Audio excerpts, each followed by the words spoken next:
মক্কার জমিনে খানা নাই, পানি নাই, বৃষ্টি নাই, ফসল নাই, দুর্ভিক্ষ। এই দুর্ভিক্ষের মধ্যে একজন আল্লাহর গোলাম যুবক, একদিন দুদিন প্রায় 3-4 দিন হয়ে গেল, খানা নাই। ডানে বামে খুঁজতেছে, খানা নাই। হজের মৌসুম চলতেছে, বান্দা হজও করতেছে, কিন্তু খানার উপবাস। মক্কায় দুর্ভিক্ষ। একদিন বান্দা হোটেল নিজের বাসার থেকে বাইতুল্লাহর পথে যখন যাচ্ছে, বাইতুল্লাহর কাবার আর চতুর্পার্শ্বে তখন এত খোলামেলা ছিল না, এত সুন্দর সাজানো ছিল না।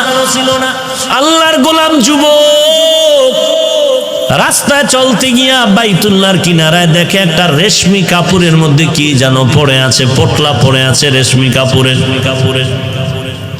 আল্লাহর বান্দা যুবক রেশমি কাপড়ের পোটলাটা দেইখা, রেশমি কাপড় বড় দামি। আল্লাহ কোরআনে বলেন, কিয়ামতের ময়দানে জান্নাতি মেহমানদের আল্লাহ রেশমি কাপড় দিয়া সাজায় দিবে।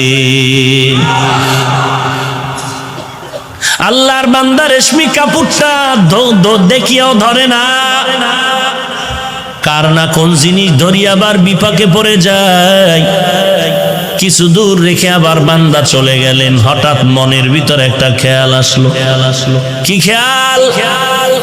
যদি আমি এই রেশমি কাপড়ের অংশটা ফেলে যাই, ভেতরে কোনো মূল্যবান জিনিস থাকতে পারে। কোনো চোর ডাকাত যদি পায়, আমানতের খেয়ানত করবে, এটা তো মারাত্মক অবস্থা হবে।